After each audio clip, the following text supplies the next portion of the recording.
And that is the first thing that I think everyone's going to hear. But I've been drinking a lot of beer You've been today. Drinking a lot of beer today. Well, I mean, excuse me, but I was playing pool with my old man, so no, I don't blame you, man. It's Sunday. To each their own. I ate way more ham than I probably should have, and I've definitely had too much soda. Oh my gosh, it's unfortunate how much soda that I've had. Too much fizzy in the tum-tums. Oh, seriously. Anyways, welcome, ladies and gentlemen, to our current installment of Talking Clones. I, Thaddeus from Going Nerdy, am joined by two of my favorite people. Above me is, in the red, is Paul. Say hello, Paul. Feel your anger. And below me, the Jedi in the blue, our resident Qui-Gon Jinn, and that is an honor to be called that, just by the way. Oh, yes, thank you. The Nev. Welcome, Nev. Anger leads to hate. Hate leads to pain. Pain leads to suffering. We don't want that. No. We don't want suffering. Nobody wants suffering. No, we want happiness. Well, happiness. Contentment. All right, we'll compromise with contentment. That's what we'd like. Contentment. I'm not trying to be metal or anything like that, but I'm also trying to make a lightsaber, and so here are some parts to my future lightsaber. And they're just on my fingers. So, that being said, today, I've got to say, guys, I think we finally saw the last of the Martez sisters. Yay! Thank God we can get onto the Mandalorian arc. Yes, and so this is interesting because, like, if you look, what are we at? That was only a 3-part story arc, right? It was episode 8. Was there really 4 episodes? It was really 4 episodes. Yeah, we had to suffer through 4. Dragged on forever, didn't it? Oh man! So, I mean, we're probably all on the same page, and we're not gonna. And Nev and I were talking about this. We're not gonna sit here and bash the whole episode. Like, if you want to be angry at something, there's definite anger to be. Paul apparently will. You mean Neil is not gonna just go off on a profanity-laden tirade about an episode? No. Why would I do that? Because it didn't cost him additional money once he watched the episode to like finish it. Right. Well, there wasn't a chance that the episode could end differently. Although, let's face it, I probably would have paid for a chance for the episode to end differently, or the story arc to be different. Now, okay, so start off Ahsoka and the girls bickering in the Pyke dungeon, and again. That's how every episode has with these. Yeah, it's really. I mean, it was starting to grate on me. It was starting to grate on me around about the start of the 3rd episode with these sisters in. But the 4th episode just started off with it again, and it's like, for God's sakes, writers, what have you got? Some writers' room competition? Who can come up with the? Yeah, it got boring. The constant bickering and.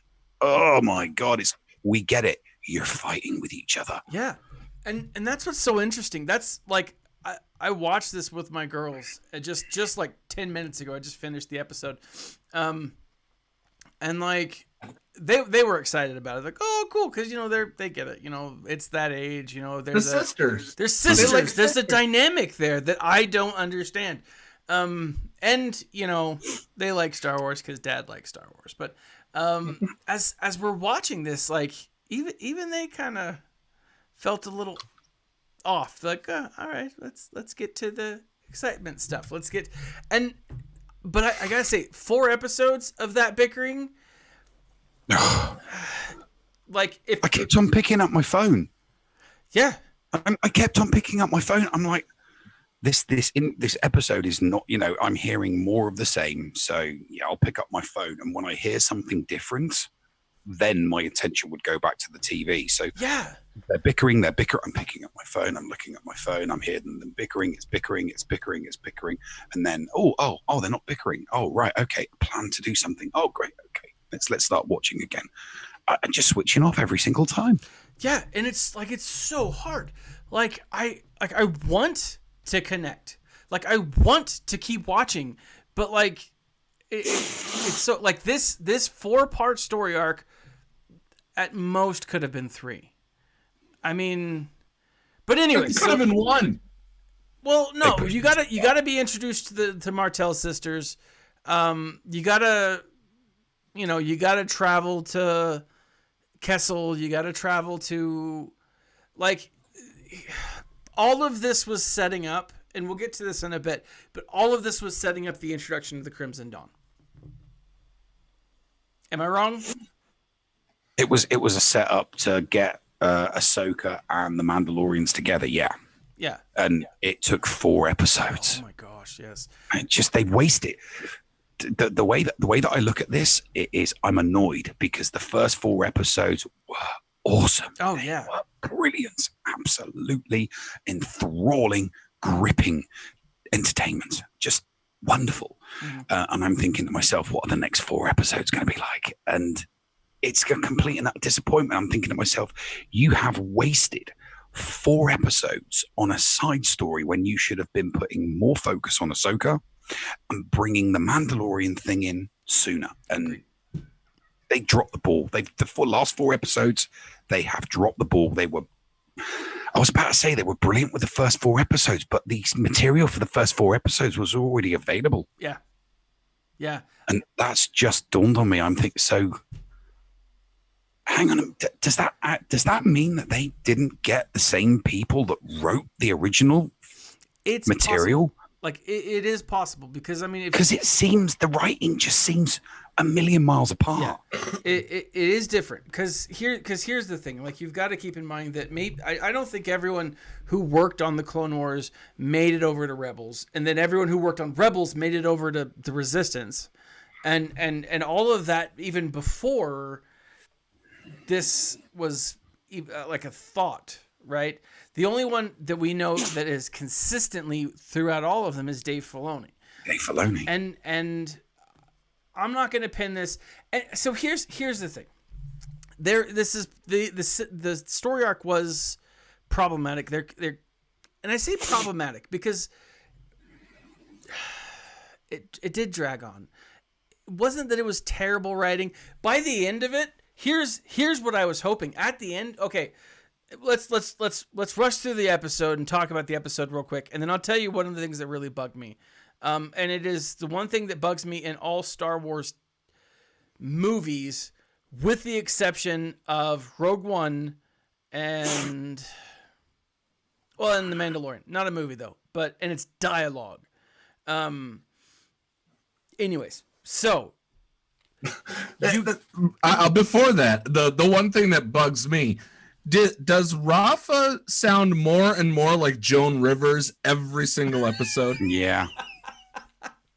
Anyway, go ahead. She kind of does. She kind of does.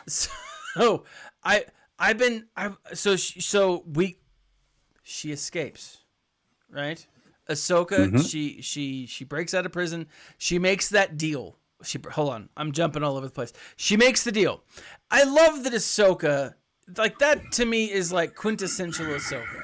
You know, willing to sacrifice, willing to make willing to put her life on the line for others. I loved that. And then Rafa's like, well, I'm not going to let her hold that over my head. And I'm like, damn it, Rafa, come on. Like this, you're off planet. Like you're away. Why? Oh man. You've been a completely and utterly selfish character up to this point. Where's the change come from? Yeah.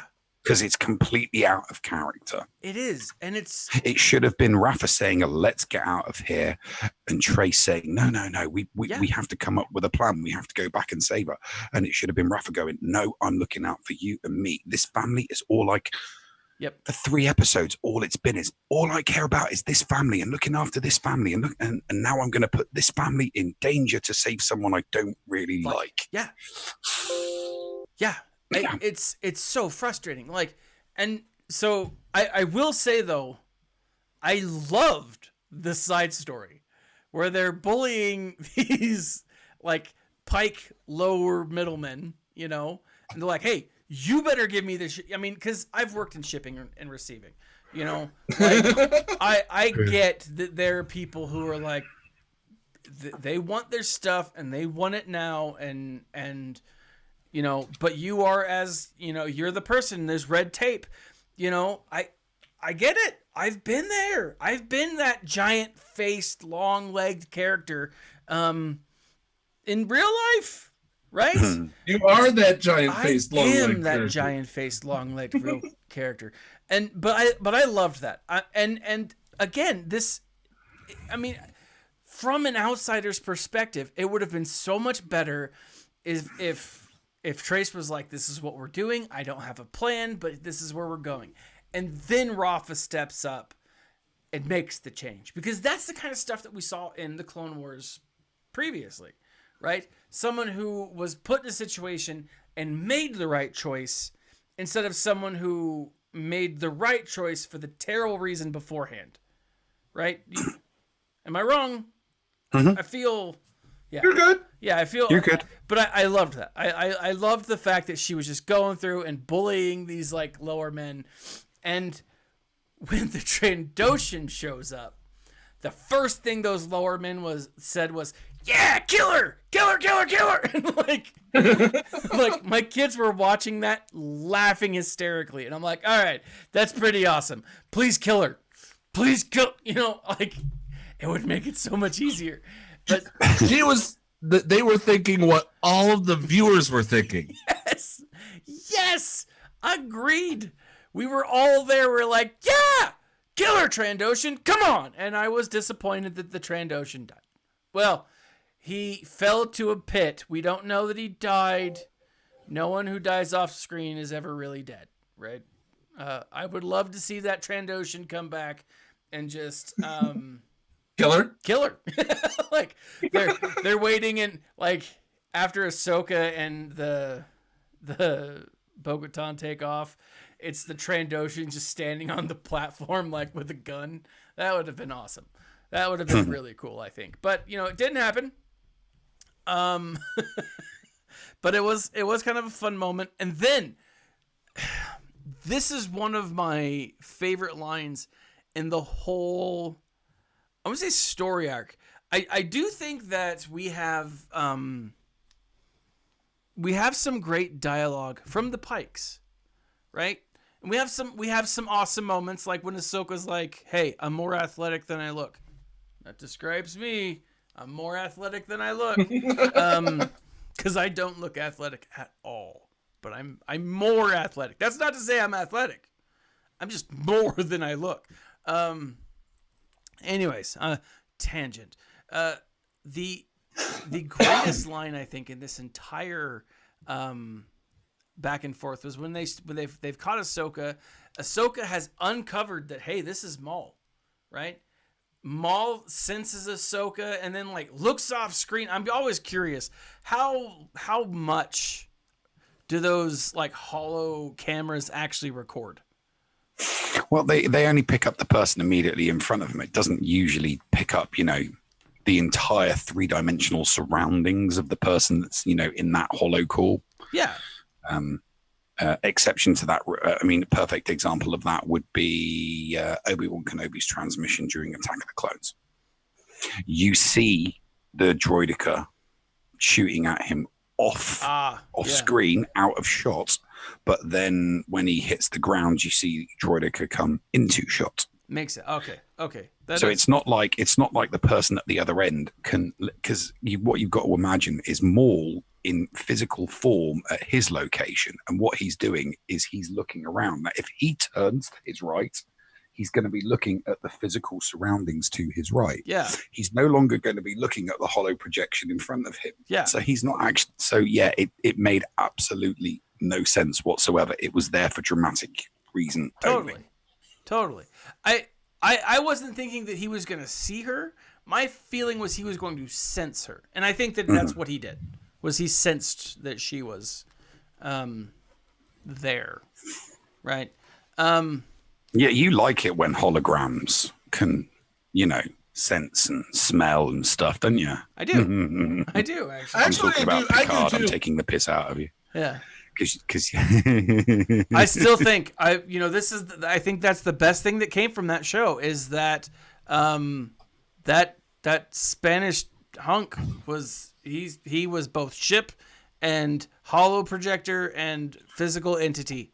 He was all of them. That show is over, and we shall never speak about it ever again. The show that must not be named. The show is dead to me. So, he senses her, doesn't see her. Eventually, she gets trapped, right? And she tells him, "Like, look, you're a Jedi." And he's like, "I'm not a Jedi," right? She's like, "I'm not a Jedi. I left the Order." And their response when the girls walk in, "You can do that? You can leave the Order?" Which again, an interesting concept because, like, one of the things that I always find so fascinating because we as fans are so entrenched. We love our Jedi, right? Or we love these orders. We love these groups, and we're familiar with them. But the greater galaxy is not, right? The greater galaxy doesn't know a Jedi. They are not likely to experience a Jedi, to even see a Jedi. They might hear of the Jedi. And so, like, it was so easy for Sidious or Palpatine to say at the end, "Oh, yeah, the Jedi turned," when most people never met him, right? They just followed some weird, kooky religion, ideology, that, they themselves are unfamiliar with. And so, like, I don't know. Magic is science that just hasn't been explained yet. Oh, no. That's exactly what Force users are. That's what Force users are. Yep. Scientists who just have a deeper understanding of natural. Oh, I'm doing another side note. I'm doing another books worth binging this week. And it's a book that I'm listening to. I'm really like, that's a really, really cool series. So anybody that's watching this on replay, pause because you can pick up later. Yep. Go check out Thaddeus's other books worth binging. Yeah. And then, and if you're watching this live, just go bookmark it real quick. Yeah. Yeah. It's great. We'll wait. Hang on. Let's wait. Yeah, we'll wait. We're gonna wait for you. We'll wait. We'll wait for you. Go do that, Joe. Joe's gone. Is he good? I think he's gone. Okay, good. Okay, cool. I'm so tired of that guy.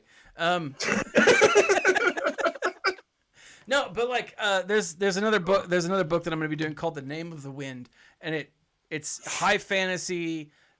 Same concept, right? There's magic, but then there's just science that is unexplained, and I that's the way that I look at the Jedi, right? It's they have a deeper connectivity connection with the earth, with nature, right? Now I think there's some Jedi that have a flat out understanding of, hey, if you do this, this is the result. But I do like the fact that that's one of the things that we came out of here with this is, again, so many people don't know anything about the Jedi, right? And I think that this could have been done in a different way. Except Hondo. Hondo knows the Jedi. Oh, I've got to place my order for that guy. I really do. It's been too long, and you can clearly see my shelf here spans the generations, and the only thing that it's missing to tie them all together is Hondo. It's Hondo. It's Hondo. So, because he's in the sequel series, he's in the prequel series, he's everywhere.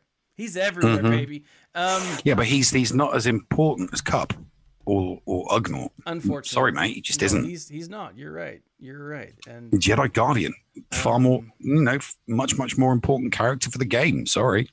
You are right. The Jedi Guardian was a more important character, and mostly because the Jedi and continues to be. Han continues to be more important than Hando, you know? Because, you know. You're crossing a line, my friend. You're crossing a line. Anyway, so one of the greatest lines, though, one of the greatest bits of dialogue is, and now it's going to slip me, of course, is when Pyke Master, they catch the girl, and he's like, "You're working for the Republic," and they're like, "What are you talking about? She's not a Jedi." And his response is, "It's sad that your naivety is proved accurate," or something like that. And it was like, burn. It was a sick burn. Like I heard that, and I was like, dang. Like it was a powerful bit of dialogue, and so true. Hey, Darth Hideous says that he or she, we don't know. I'm not going to presume like I do on the Escape Pod Castaways all the time, gender here, but Escape Pod, they subbed to us, so thank you, Darth. Appreciate that, Darth Hideous. Yes. Darth Hideous. Darth Hideous. So RSG regular. all yes. right. So here's the thing. Yeah, the three of us, I love the dynamic of the three of us, and hence why we did talk. If you watched Star Trek Picard, all I'll say is that we did an 10-part series about that the last 10 weeks. Yeah. So go and watch us reviewing it so that you don't have to waste your time watching better. it. We watch it so you don't have to. Exactly. It's better. Our review is pretty awesome. I'm just gonna say that. And again, pointing out there, go back and watch, and you will totally agree with me that forget his name. The Spanish, the Captain Rios. Rios is totally a hologram. He's totally a hologram that gets busy with like half the people on the ship. But that's neither here nor there. Okay. The sisters were a great plot device to get the Mandalorian. No, they weren't. They weren't. They were terrible. They were terrible. They were boring. They were dull. Okay. They were very, very one-dimensional. They're not done. We're family. Nev, I'm going to tell you, they're not done. I'm going to go. They better be. I'm going to go back and I'm going to want to see them again Ahsoka, for the rest of the season. The novelization of Ahsoka. It's essentially, it's got to take place shortly after the events of the Siege of Mandalore, because she has flashbacks, right? And so like I've got to believe that like they're gonna bring up the Martez sisters, and it's probably one of those like side castaway characters that I just didn't think about when I was reading the book the first time. I'm confident these two girls are not done. The Martez sisters are not done. Hopefully they'll be done hey Llama, hopefully they will be done in the show, but I'm not convinced by that. I'm not. I've got everything crossed. I'm hoping for it, because if I see them come back, I'm just not going to want to watch the episode. You know, I'll watch the episode, but I'll play with my phone when they're on. I think it'll be worse. I'll skip forward. Yeah. I think what we're going to see with the Martez sisters is when Ahsoka goes into hiding, they're going to help. I think that's the extent of it. They're going to be like one of those, kind of like, you know, how we saw in Rebels where Sabine was, you know, narrating what was going on. It'll be that same thing where I don't think we'll see the narration necessarily, but it'll be, you know, I went back for my bike, right? And who? What the hell? Your voice. My voice? So we hear it, but he's recording separately. So we don't hear what other people are hearing. So we're okay, Neil. Okay. I thought your voice went ultra digital coming over to us. Oh, okay. That's my programming doesn't. Yeah, you sound like the evil droid at Jabba's palace. New acquisitions. You are a protocol droid, are you not? That's awesome. Okay, so I honestly spaced where the rest of the episode went. They help me out. They say they hear it too. Oh yeah. So Change your microphone input on Max OBS. Headroom. See, even Junior Darth agrees with me. You sound like that. You sound like Max Headroom. Is it better now? No. No. But keep doing it because it sounds cool. Okay. Okay. So here's the thing. I'll make some adjustments here, but Paul and you guys, I've made it worse apparently. Oh, wonderful. This is so awesome. Let me fiddle with my knobs real quick. Is that better? No. No. Crap. Oh.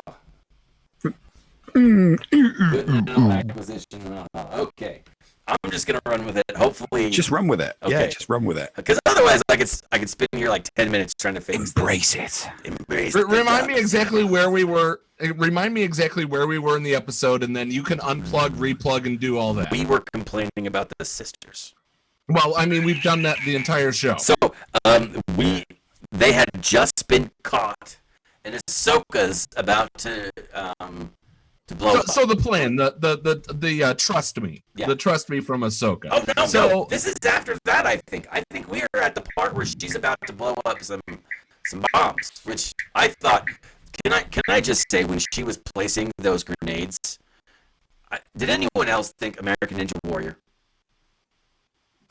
I was thinking the hot chick that did American Ninja Warrior. Yeah, I was that really. I can't remember what her name is, but I remember watching her do it, thinking to myself, I would so love this hot chick to kick my ass. Okay, so we've got we've got Ahsoka caught, and we have much that they pretty much commandeered and stole themselves from the Pykes. Yet, so after they've taken. And by the way, go ahead and make sure your OBS change your OBS mic, because you unplugged it and plugged it back in. I saw you laugh, but I didn't hear you laugh. Good to know. There you go. Perfect. You sound great. Oh, I didn't do anything. Meh. Keep going though, Paul. Take us away. And they're about to all be assassinated by all the people surrounding them yet again. And apparently Ahsoka had not tapped the dead man switch in a long enough time, and she delayed them long enough that it then goes off. Yeah. And so, first off, again, I love the fact that Ahsoka became the, I forget the name of the planet, but the ninja warrior of that planet, jumping from platform to platform to platform. It was awesome for me. They then, and I love the fact that the Martez sisters were trying to give the spice they stole from the Pykes back to the Pykes. That was brilliant in a very convoluted way. And then they escape, right? Again. Mm-hmm. Again. We don't see how they escape. They just get to their ship. No elaborate chase scene. They're just on the ship, right? And Ahsoka tries to make amends. She's like, I'm sorry. I should have told you. But, considering that you're blamed the Jedi for your mother's and father's death, I didn't want that to come between us. And understandably, I mean, how many times have each of us been in that situation where we've had friends that we've accidentally murdered the parents of, and it's hard, right? I can see where Ahsoka's coming from here. It's extremely hard to make amends with the accidental death of your friend's parents. It is. I mean, it's just tough. We can all agree on that it's a challenging thing. And Ahsoka, I think, did the best with what she could. But why did she not immediately go to the guns? Ahsoka is a battle-trained warrior. They're being chased by ships. I think had Anakin been the pilot, Anakin would have yelled at her in a much different way. I think that's the writers catching up with the animators. All right, Zordon. No, she was not directly involved with that. Luminara was the one involved with that, apparently. That or it was Kit Fisto. They said a green Jedi. That's true, but they did say she.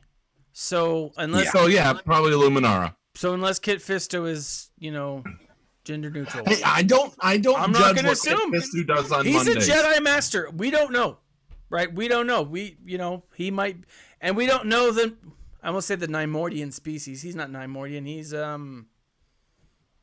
something giant fish-eyed skeleton or tentacle person. He's a tentacle monster. It's kind of what he is. Anyways, off track. All I can think about is it's easy to go off track with this episode. Nautilin. Thank you. He's Nautilin. He's whatever he identifies as. Okay, because he's a Jedi Master. Okay.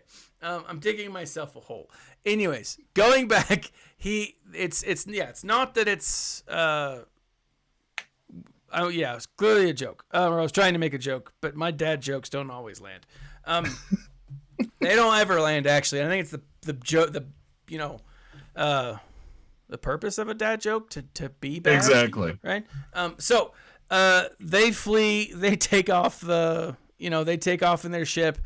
Rear deflectors are down. Ship gun, but not the front ones. But not the front ones. So let's turn around and chase them. Or play a game of chicken.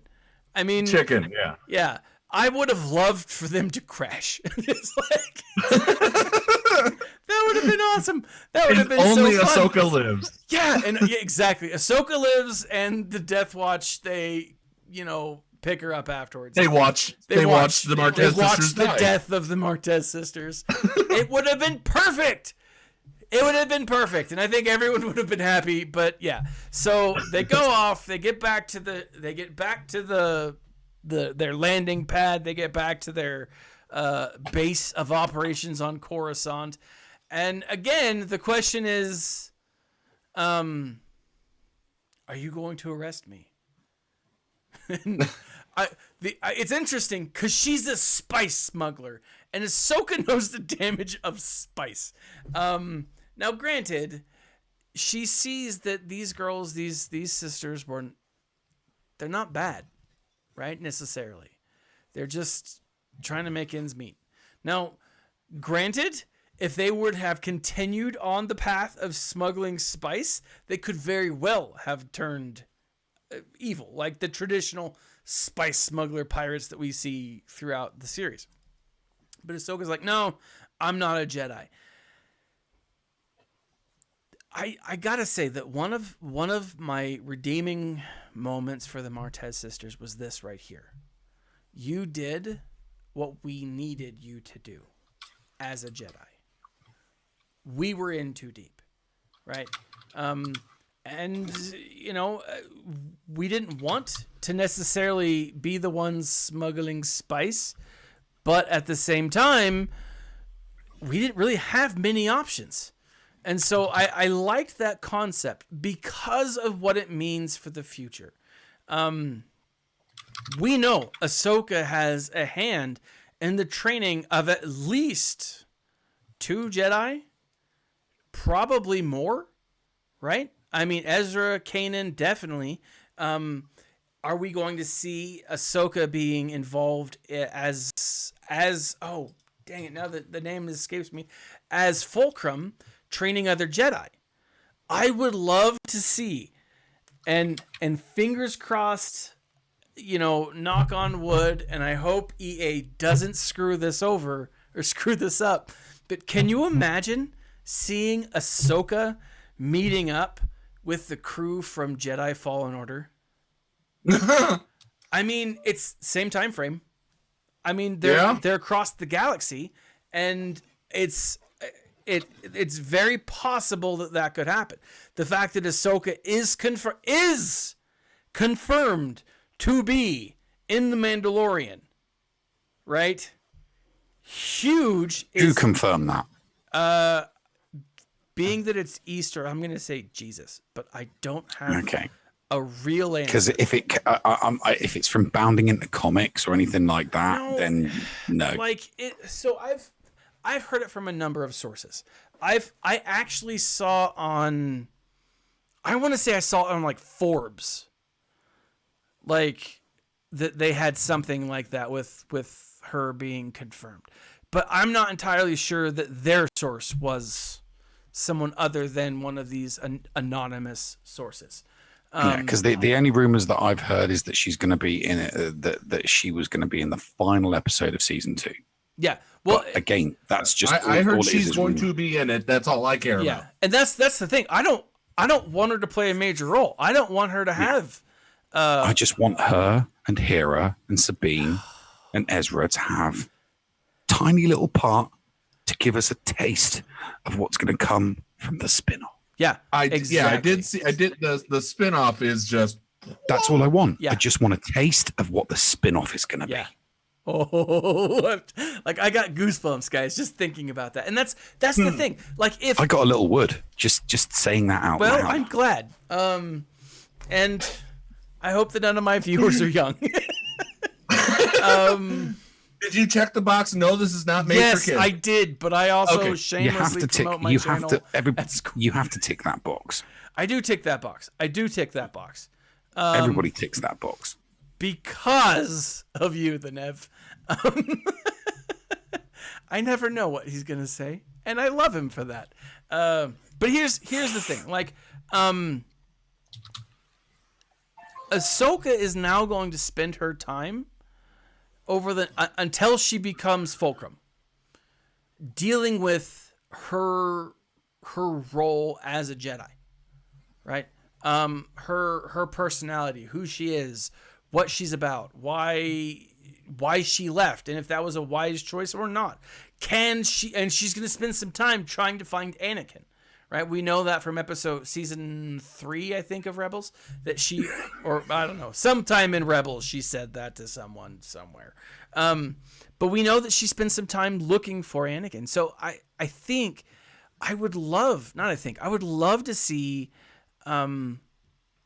this as a jumping off point. What the Martez sisters said as a jumping off point for the training of future Jedi. Now, again, up until this point, we don't know if Ahsoka has ever met Luke. We know Sabine has. Not Sabine. Hera. Hera and Luke know each other. They're on different parts. They're on different sides of the galaxy. They are in different like strike forces and whatnot. But they know of each other. I don't know.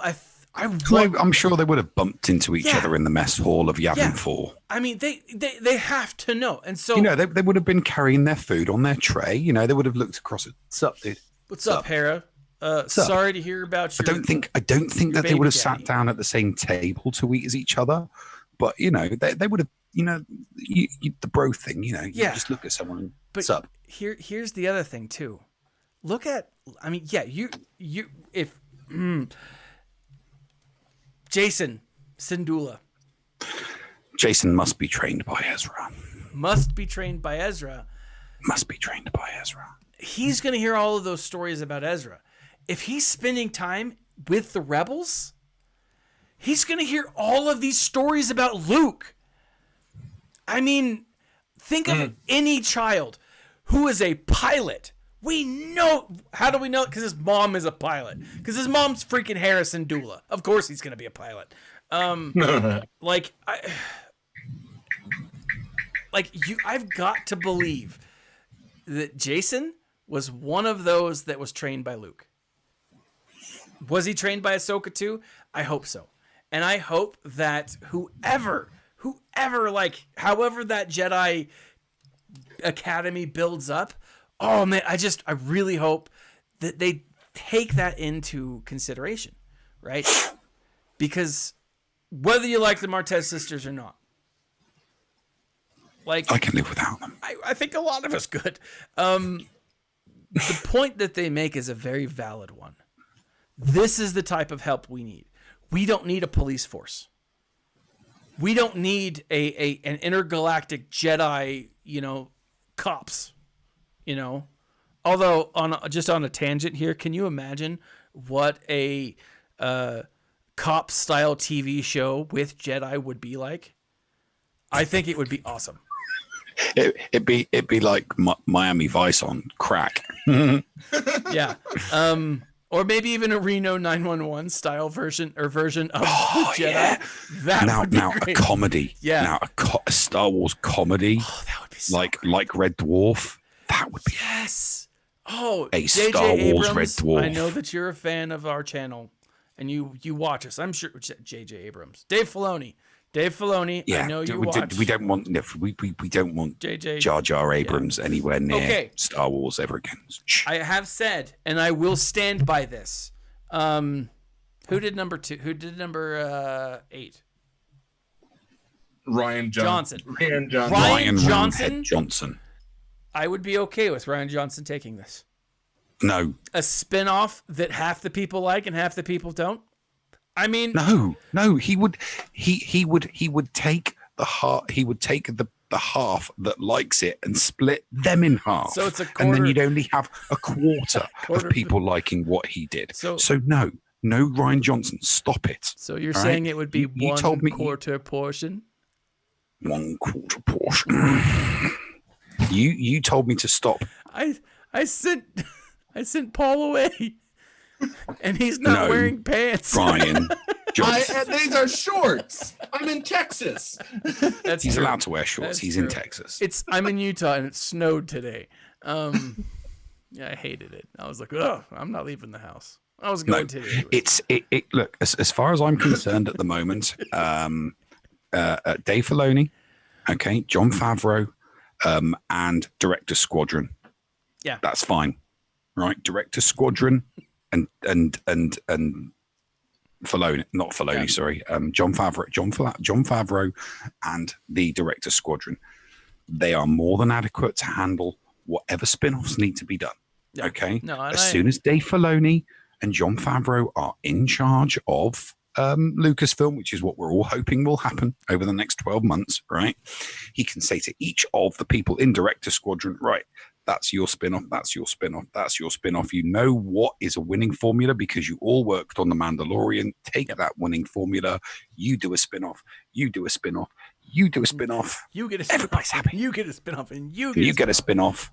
And when Ryan Johnson comes knocking on knocking on Jon Favreau's door, it's like, oi, no, you split the fan base, and I don't like you. So go away, little man. Okay. And I'm gonna this is a rhetorical question. I do not want an answer because this is something we could jump down an entire rabbit hole with. What did Ryan Johnson change about episode 8 that made episode 9 what it was? Because to be honest, I like them in that order. 7, 8, 9. They're different. They're very different. But like, there's. But how many times have you watched it? Because I've only watched each of the episodes twice. Sorry, no, I've watched 9 once because it hasn't come out on DVD yet. But I've watched each of them once in the cinema, and then I've watched once 7 and 8 once each time on a streaming service, and I'll never watch them again. I don't need to. So I've watched 7 a few times, probably like 4 or 5, and then I've seen 8 3 or 4 times, and I've seen 9 twice. I haven't. Dogs are barking. I'll be right back. Okay. So, but like, okay. It's one of those things that I like, and I think I need to make a video about this, simply because one of the biggest problem, and it was unavoidable, but the biggest problem was Carrie Fisher's passing. Yes, had Carrie Fisher did not cause major issues. Yeah, major issues. Had Carrie Fisher not died, episode 9 would have been way different. The dynamic between Rey and Leia would have been night and day different.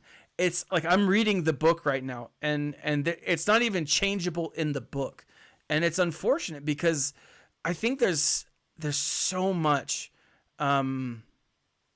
there's so much that they could have done differently. And again, it's unfortunate. Like, it's a tragic accident or a tragic happenstance. It's a tragic event, right? And I don't think they could have done her character any different. I think they could have written the story very different, but I think they just had an idea and they're like, we're going to go with well, it this is regardless. this is why I argued. This is why I tried to argue as best as possible in a previous Talking Clones episode that now, with the success of The Mandalorian, now is the time to reboot the franchise. Yeah. Okay, Paul Greengrass did it exquisitely with Batman. Okay, we Joel Schumacher, we all saw where Batman was going. You know, we all saw where Batman was going, and he was rebooted, and we got Batman Begins, and then we got, we got that incredible Batman trilogy. And Bane is, as far as I'm concerned, he's the best Batman that we've ever had. Okay, that was a legitimately awesome reboot. Okay, it was a brilliant reboot. I say we reboot. I say we write off episodes 7, 8, and 9, and The Mandalorian. We have a couple of spin-offs. We bring in Luke, Leia, and Han Solo again. We've already got Ewan McGregor to do Obi-Wan Kenobi, and we reboot the franchise. And I think that will happen. I just don't know. I don't think it'll reboot in the way that you are suggesting. No. No. I'm not talking about rebooting the movie franchise. I'm just talking about rebooting it from a TV point of view. When you look at for example, when you look at certain TV shows that have movies, the TV is always kept separate from the movies. Marvel, perfect example. The MCU, the movies are kept separate from the Netflix TV. So your Jessica Jones, your Daredevil, your Luke Cage, the Defenders. Yeah. Really, really, really good TV, but it's kept separate. It's insulated. Yeah. Okay. So, and I think that they could do something with the TV and insulate it from the movies, but reboot it going forward. Oh, Paul wants to argue. Paul. Or we just accept that things sadly don't go the way that we always want them to, and that Star Wars is not 100% always going to be perfect. You know, we're reviewing a show because they we're giving them the proverbial thumbs up to the sky or thumbs down to the ground. Yes, these 4 episodes are a thumbs down to the ground. But we're not, it's like life. We're not gonna have the same. We're not all going to enjoy all of this. But we all enjoyed 4, 5, and 6. We all enjoyed 4, 5, and 6. I enjoyed 1. Did we? Jar Jar was a pain in the butt, but he grows on you. Life is not always going to go the way you think. And just in episode 8, it wasn't our favorites, but it still brought stuff to, not retcon episode 8 like Kurtman is saying, rework episode 8. Yeah. Sure, maybe if you do that, but regardless, the fact remains that, let's work with what we have. I feel bad for you, Neil, because you invested the time into the original, the Legends canon. I wish there was a way to work it in. Oh, so do I. Yeah. I wish I could like the new stuff. But I'd be much happier person. I wish you could like the new stuff too. Yeah, I really do. And I would love to be one of those. I would love to be one of those fans that likes the old and the new. Oh, I would be so content. So I'm gonna split the difference here. I think there are some things that need to be brought in. I think that they need to be very careful. I think some things are planned to be brought in. I think Mara Jade's coming. I do. I think something's gonna have happened that Luke died, wifey was pregnant, Mara Jade, and he takes he that's when he focuses more of his efforts on Ben, whatever. Although I will say, I am a fan of the old and the new. Not all of it. I'm with you, Paul. I think, and we've lost Paul. I think he's upset, but I'm sure he just had a problem. But there are things about the new series that I love. I do. I loved Rey in episode 7. I enjoyed Rey in episode 8. I loved Leia in episode 8. I did. I really liked her storyline. Even Mary Poppins Leia. And I'm going to say this. Go through and read the book. And if you don't read the book, read that section of the book. And it explains it in a way that is... It makes things different. And it also helps to, for 9, the fact that, she was worn out, she was tired, that her solo space flight, her solo space flight took more out of her than she initially, let on or pointed out. So, but I do think that there are some things that need to be brought in from canon, from old canon, from Legends. And I do think there are some things that probably shouldn't be touched. I love the way that they're doing, Thrawn. I've read the Thrawn series. I've watched Rebels a number of times. I'm not sure if he is a good guy or a bad guy. And that's what I love about him. He plays both sides so freaking well that I'm just like, I don't know. And I love that. Now, he follows orders. He does. And he's honorable. And I think he is one of the greatest characters written in Star Wars canon, old and new. But again, I don't know if he is your traditional good guy or your traditional bad guy.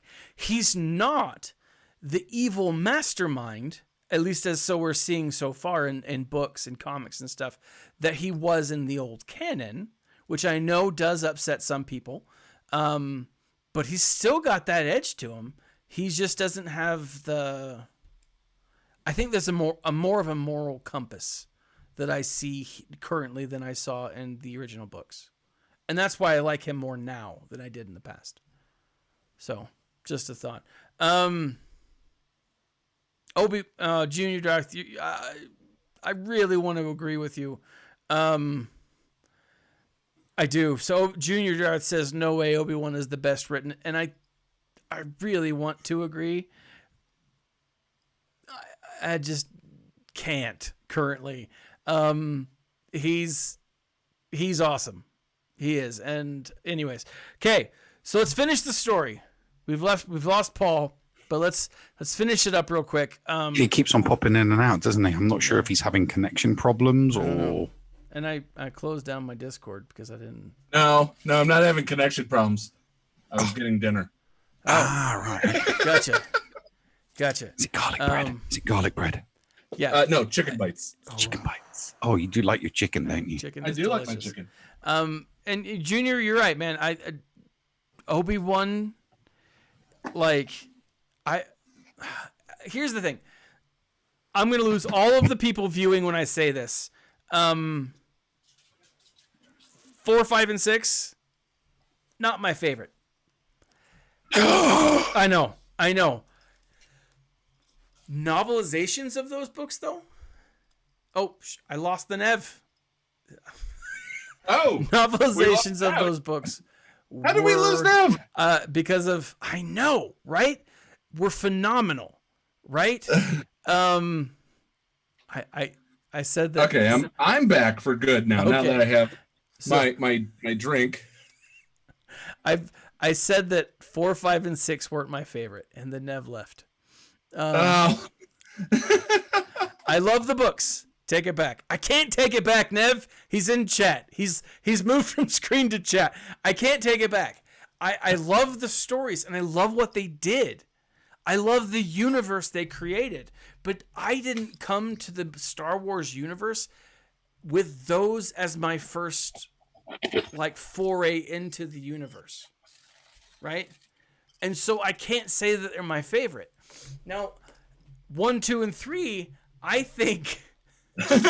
tell him that you love Luke and he'll come back. I do love Luke.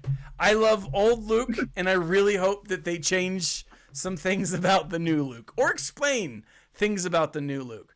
4, 5. No. You said no. Okay, I've lost Nev again.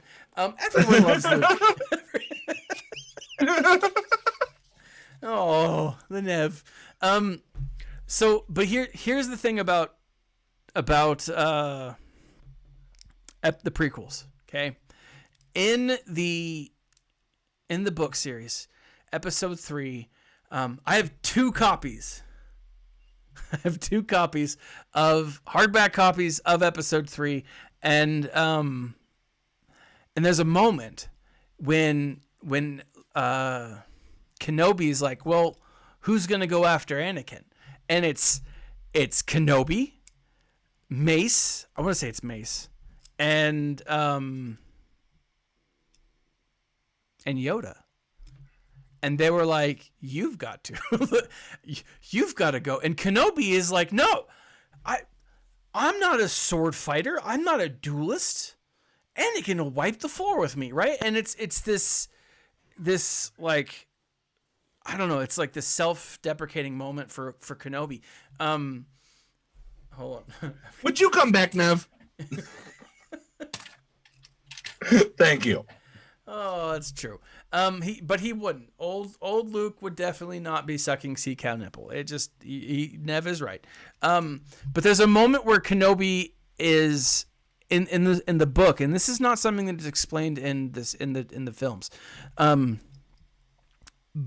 But Kenobi is they're like, the one thing that Kenobi is a master of is the first style, the defensive style, right? He's a master of the thing that makes a Jedi, not attacking, but only attacking when being in defense, right? The art of fighting without fighting. Yeah, and he gets this. It's this great moment, and in the books it actually goes through and it talks about how at that moment, Form 2, yes, thank you, Zordon. I wanted to say Form 2, but like since it's the second one, I just always assume. Yeah, I always just assume that it's not the right one. Like, yeah, Form 2, and so he's like in the book, it's like Kenobi is the Jedi in this moment. It is like a finger pointing to the moon. Yeah, he embodies. Don't concentrate on the finger, or you will miss all the heavenly glory. Yeah, like he embodies the Jedi, right? What they stand for, what they believe, and need beer. And whether or not you think they made the wrong choice. Like, I know people who were like, the Jedi were the bad guys, and I think those people are wrong. But like, I sit back and I'm like, to be the embodiment of something that you wholeheartedly believe in, and for Kenobi to be the embodiment of the goodness that is the Jedi, was like such a powerful moment for me in the book. And I couldn't get past that. I love Obi-Wan. I do. Qui-Gon, I love Qui-Gon. Some of the new stories that are coming out, like, hands down, like, and that's what is so sad to me, Nev, that I feel like the Nev is missing out on, is you've got Master and Apprentice, new canon, Qui-Gon Jinn, Obi-Wan Kenobi. It is, oh my gosh, it is powerful. It is so powerful. I read that, but I read the Qui-Gon Jinn. Yeah, I read Qui-Gon Jinn, Obi-Wan Kenobi books Master and Apprentice, right? From the early noughties. But did you read this one? It wasn't new. It wasn't new canon. It was. But you got to remember that Disney just cut. I'm not talking about that. There is a book called Master and Apprentice. Oh, right. Okay. Do I have it? You're not talking about the junior princesses. Nope. No. I'm talking about Master and Apprentice. It's a new book. It came out last year, I believe. Well, yeah, definitely. At least last year, if not the year You do before. that. I'm going to look at my books. It was last year because I got it on audiobook. It is like I read that, and my love for Qui-Gon like deepened. Like my love for Liam Neeson, which is deep as it is, deepened because of the way that Qui-Gon Jinn was written. Like it is it is a powerful book, and it explores so much. Anyways, like there are things that I do love about 4, 5, and 6. I don't want to like throw everyone off, but like This just explains. I want to point this out. This just explains how underwhelming this 4-episode arc was of talking of Clone Wars, that we have transitioned into Star Wars lore. Yes. Yeah, because they were 4 boring episodes. Yeah. And I'm starting to question whether it was the same people that wrote episodes 1, 2, 3, and 4 that did 5, 6, 7, and 8. No, I don't think they were. Yeah, there's no I'll way it look it couldn't up. be. The story, the narrative is completely different. 1 to 4 were, my God, I was gripped. Yeah. I gave every single episode maximum marks. Yeah. You know? Okay, so with that, and as Paul was looking this up, these were fillers. These were filler episodes. It ends with Bo-Katan showing up, and she's like, "Hey, I need you, and if you don't come with me, I'm going to leave you." But here's the thing: do you really think she would have left her? She traveled all that way, following them to Coruscant, just to get Ahsoka. I mean, it's I don't know. It's one of those things that it's like, I don't know. I've only got Revenge of the Sith. I don't have the book for 1 and 2, so I don't have any books with Qui-Gon in. Yeah. All right. I've got Writing Junior credits. Jedi Knights book stuff. Writing credits. Together Again was Dave Filoni and Charles Murray. Okay. Unfinished Business, which was episode 4, was Matt Mashinovitz and Brent V. Friedman. So no. Yeah. Who did 5, 6, 7, and 8? Who was the writers for 5, 6, 7, and 8? Filoni and Murray. Filoni and Murray. I'm double checking that it was all 4 of them right now. But Together Again, the last one we just had, was Filoni and Murray. Filoni and Murray. Deal No Deal was Filoni and Murray. So Dangerous Debt, Filoni and Murray. What the fuck was Filoni thinking? So And What was going through his head when he wrote those sisters? Charles Murray also produced Luke Cage. did he really? Yep. Which season? Season 1 or season 2? Because season 1 was great and season 2 was awful. Yeah. Season 2 is awkward. At the 13 best. episodes. How many? He was an executive producer in Luke Cage.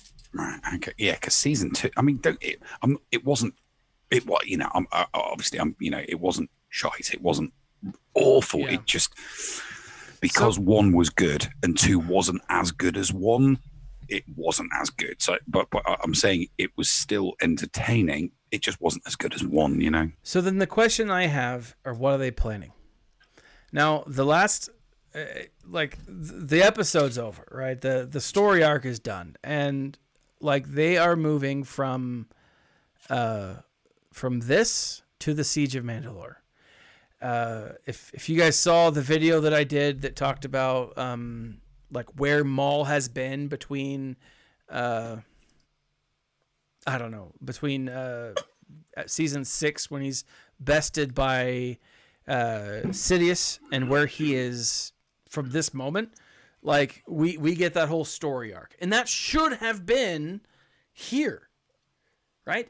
That story arc should have been what is filling in these gaps, right? Like this should have been a 2-part story arc. Yeah. That was then, Should have been 2 parts. that had different moments that were filtered between Maul and what Maul is doing, you know, not what we see here. And so I like the idea that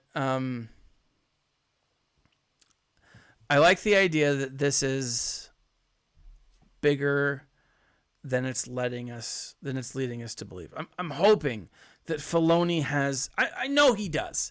I know Filoni has a game plan. But this bugged me. Like this really did. And I don't like everything Filoni does. But this is like there were some dud episodes from seasons 1 to 6. Yeah. Everybody has dud episodes. No one's perfect. That's what makes him a likable person. He's infallible, but he doesn't attack fans of the show for criticizing when he does, dud stuff. Yeah. Yeah. When was the last time you saw Dave Filoni on Twitter having a pop at a Star Wars fan for having a pop at him? Never. Yeah. That's why I like and respect him. I can't think of either. I will say though, from everything that I've heard and everything that I've read leading up to this, I'm really excited for these next 4. Yes, I am. Really excited. Well, maybe that was the plan. Maybe subvert our expectations. Maybe Dave's like, look, the first 4 episodes, everybody's going to love the first 4 episodes. Yeah. They're going to be awesome. So let's bring everybody down for 5, 6, 7, and 8, and then smack every single person in the face with awesomeness. Because here's the thing: if they had just run into the Siege of Mandalore without any buildup at all, then I think it would have been, people would have just had the same result. Like, dang, that was action packed, but they still could have done it in 2 episodes. No, I would have preferred two dud episodes than 4 dud episodes. I get that, but spreading it out, I think so. So here's the thing: I don't think there were 4 dud episodes. I think there were 3 dud episodes. The first of the Martez sisters, I thought was fine. It wasn't perfect. It was a fun. If it would have been great as a standalone, right? I think this story arc is not a 4-part story arc. It's a 3-part story arc, and the events of her going off on the spice run, that's where they lost it. That opening scene where Ahsoka goes and she's like, "Oh, I've got to help people because I'm Ahsoka and that's what I do," right? I thought that was fine, right? That first episode, it wasn't amazing, but it was all right, right? It was a fun, solid adventure, right? Wasn't great. It had moments of hilarity, right? That droid going mayhem was awesome, right? But it's these last 3 with the spice. If they'd have just done it in 2, I think it would have been a lot better, right? I think they stretched it out to 4 to get as much backstory in as they can, so that the questions of where's Ahsoka been aren't even remotely asked. We know where Ahsoka's been. We're aware. We don't want to ask that again. We won't ask it again. Just don't tell us. We're good. We know where she's been, and we're okay with that. And so I'm hoping, and again, everything that I've heard, the Siege of Mandalore is supposed to be awesome. Epic. I would love to. I know Paul doesn't want to do it, but Thaddeus, if you want to do a live watch party for when that final episode, because I think that's going to be like, yeah. I really want to watch party that episode. But okay, you know what? I don't know if we can. We can't do it, but we can stream our reaction. We can stream us watching it as long as the audio and the picture isn't on the screen. That's what we're doing. That'll be May 8th. That'll be May 8th, guys. Okay. Because we can all synchronize. The episode so that we're all watching it at the same time with our headphones on, but obviously people are listening to us reacting to it on the microphones, and it'd be like, we're not Susie Lou. It's not like we're going to have the entire episode played at the bottom right corner of the screen, breaching copyright laws, and then charge people to watch something that's already copyrighted material. We're not going to do that. Yeah, because that would be wrong. That would be wrong, and we couldn't get away with it. The only way you can do something wrong, and we wouldn't want to. No, you need to be a British chick to get away with it. Oh. But nonetheless, guys, I'd be willing to do. I mean, we could do it on. We could do it after the show on May 8th, That's or true. You guys have a lot going on Fridays. On May 10th, we can start. Since it's a 30-minute episode, we could start talking clones at 8:30 that week. Yeah. 8:30 and then Central. watch part it and then review it immediately afterwards and talk about how awesome it was and how our minds were blown. If you guys want to see that, let us know. Yeah, leave comments in the section below. Okay, so we have gone an hour and 10. If you don't, let us know. Yes, please. Please let us know one way or the other. Yeah, we keep streaming. Just keep streaming. Just keep yammering. Just keep talking. Yeah. So we've gone 110 minutes. No, we've gone an hour. An hour and 10 minutes. Yes. So let's go with the story arc. Is there let's grade it on our traditional clone helmets, and then let us decide. Let's say if is it redeemable? Was it valuable for us to have watched? So Paul first. Okay. Because I think the Nev will have more negative to say. But go. Okay, so for me, of the four of the episode for the episode itself, this episode, I'm going to give this a 4. Okay. I did enjoy the Jedi bits that Ahsoka did. I enjoyed Coruscant Ninja Warrior. I really did. Yeah. So when it comes to this episode, I did enjoy it. Fine, Trace wasn't a whiny pain in the ass. Joan Rivers was, but Trace wasn't a whiny pain in the butt. I enjoyed this episode. The two in between, the one where she dumped the spice, and then the one where basically we just, basically watched a kid's snuff film, if you will, with all the torturing going on. That's true. It would. I don't lie. I put it in colorful language. I don't lie. When it comes down to it, though, the two in the middle could have been out the window. The first one and the last one, great. So the arc itself, 3. You take out the 2 in the middle, 4.5. Oh, for the arc. All right. I'm glad it's over, but it was entertaining. Okay.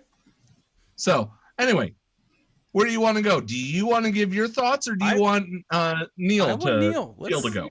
Let's hear it, Neil. 3 out of 5. 3 out of 5. Just a dud episode. Meh, sister, bitch, family, bitch, I'm a pilot, spice it. Yeah, I was done after 3 episodes of listening to them whine at each other. Okay. So, like I said, I kept on looking at my phone. I wasn't gripped. It was just a dud episode for me. So yeah. So what would 3 out of 5 for me? Would you give the overall, or would you give just the episode, this last episode, a 3 out of 5? Oh, the episode, 3 out of 5 as well. Okay. So it's 3 out of 5 for the episode, and yeah, the arc bored me. So a big load of average. Okay. 50%, 2.5. All right. So I'm going to give it a 4. I mean, it's only 4 episodes, out of all of the episodes. That's true. All of the stuff that I've watched of Dave Filoni. I mean, I can count on 2 hands how many episodes I thought were duds, which is pretty good considering how many episodes there are. That's true. I'm going to give this a 4, a solid 4. As far as the episode itself, I liked the only thing that bothered me was there wasn't more like over the top bad writing. Like When she kicks the Trandoshan off, that thing, she should have had some kind of really like quippy 1980s tagline, like "Enjoy your fall," right? Something so bad that it would have been like Going down. That's terrible, but I love it. Like I would More like trash to Shan. yeah, something. No, that's 90s. That's not 80s. Well, there was some of it in the 80s. There was some. You said you wanted an 80s one, and Paul gave you a 90s example. Oh, gotcha. Yeah. So yeah, like but I gotta say, like, I thought you meant there wasn't bad writing in the 80s. I was like, dude, did we watch the same movies and TV? There was a lot of bad writing. So I was channeling Bond. Oh, because that's the kind of I imagine if Bond pushed him off because they're on a lift. Yeah. He would say going down. Yeah, and then just walked off coolly. Which Bond? Any Bond. Which Bond though? Oh, that would have been a Roger Moore. That was Roger Moore. Roger Moore would have done his tie up and said going down. Yeah. Either that or because if you said Stephen Lazenby, I would hate you. George Lazenby. Yeah. Or George Lazenby. See, that's how bad it was. How bad Lazenby that doesn't one count. episode. So Because he wasn't even British, he was Australian. So I don't know if it was him, George Lazenby. I heard this the other day, but there was one Bond, and I want to say it was George Lazenby, but it might have been another one who only did one movie. On Her Majesty's Secret Service, the only film that he did. It's the only film he ever did. He thought that if he did one Bond movie, it would make him super duper famous, and it didn't. He got advice from his agent, to not do it again. That it would be bad. Yeah. Because his agent was like, look, you only need to do one, and then you'll be famous, and you'll be able to get loads of other movies. And everybody was like, we hate you because you just did one Bond. Yeah. So the exact opposite happened. Well, I had heard that Sean Connery didn't like the fact that Bond got married in On Her Majesty's Secret Service, so he refused to do that one, and so Lazenby stepped up. Huh. I didn't even know that. That's what I had I heard. haven't even seen On Her Majesty's Secret Service. Sean Connery did have a bit of a falling out with Cubby Broccoli. Yeah? He did. Yeah, they did have a falling out. And once again, instead of talking clones, we're now talking Bond. We're now talking Bond. We haven't gone into, what was the last thing we went into the other time? On Buffy. Buffy the Vampire Slayer. That was a fun take. Buffy. Talking brown coats. Talking brown coat. Okay, so it sounds Just in case. Okay, it sounds like just we in are case she at came a 4. Buffy. Is this from the local trash shop or secondhand shop? Trash. Trash shop. Ours is closed for like the foreseeable future, and it's Oh no, I haven't been thrifting because they're all shut. Yeah. I can't wait to get back to thrifting. yeah, because everyone's gonna have gone through all their crap and gotten rid of it, and it'll be like a smorgasbord of happiness. It'll be great. Anyways, so it sounds like we give it a 4 as an arc, and about a 4 as an episode. Like I thought the episode was fun. It wasn't. We do, but not that guy down Buffy. Yeah, well, if you gave it a 4.5 though, Paul, then I gave it a 4, and then he gave it a 3.5. I thought he gave it a 3. Or did you?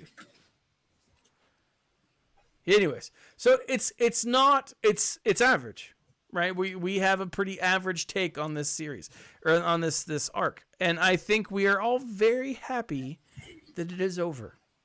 So, If he dies, he dies. he dies. Yeah. Junior Darth, better known as Run DMV, is asking for impressions in chat. No. He says he wanted Rambo. Anyways. Next week we start the Mandalorian story arc. We are going to get the names of the seasons, or the names of the episodes have been Do we want? No, I'm not going to say what they are. Okay. I'm not going to say what they are, but But I do think that there's going to be some interesting finalizations here. I think we're going to see a lot of really cool stuff here in the next little bit that I think a lot of people will be happy to see. I'm hoping that it's a lot of fan service, but I'm hoping it's not fan service, and for the reason that I want it to be from the heart instead of people wanted to see this, so we're going to give them that. If we want it, if we're going to get what we want, I still have yet to see where Hondo's going to fit in this entire damn last season. I have ideas. He's going to be smuggling stuff either onto Mandalore or off Mandalore. No. Hondo was the one smuggling Maul. He's the head of Crimson Dawn right now. No, Llama says, okay, guys, I've never seen Star Wars, no spoilers. No, we're talking about spoilers for stuff that hasn't been released. Or you come on to any of the talking shows, we spoil everything. Yeah. Don't come here if you don't want it spoiling, because we'll ruin your childhood. We will. Well, no, it won't be their childhood because they haven't seen it. Unless they're children now. But I mean, aren't we all? I don't know. Have they been watching Happy? Because that's what I've been binge watching. I'm not sure you should be watching Happy, Nev. And then coming on. I love that show. It is awesome. I couldn't get past the first episode. Well, I got about. Could you not? I got about 5 minutes into the first episode. My kids came downstairs, and I was like, I got to turn this off. So, Patton Oswalt is just brilliant. It's so good. I've started watching season 2. It's awesome. Barry was the one that we just finished, season 1 of Barry. So if you like Patton Oswalt, hopefully you've watched the reboot of Mystery Science Theater 3000, which I helped bring back. Did you? No. Yes. I haven't watched that yet, but I do like Patton Oswalt. He was brilliant in. He was brilliant in. What's that fire engine one with Rescue Me? He was great in Rescue Me. Yeah. You're thinking of Dennis Leary. Dennis Leary was great in Rescue Me. Yeah, no, Patton Oswalt was in it as well. I know. I'm just giving you crap. Oh, right. Okay. Yeah. Okay. I was like, I don't think you could really get Dennis Leary and Patton Oswalt confused. Doesn't seem. We're just deliberately trying to derail you so that the stream keeps going, because that's what people. That's what. All right, I'll shut up and eat my Dominoes. Oh, and you didn't bring enough for all of us, and that's what's sad, Bo. You just didn't bring enough. Yeah, you're not sharing.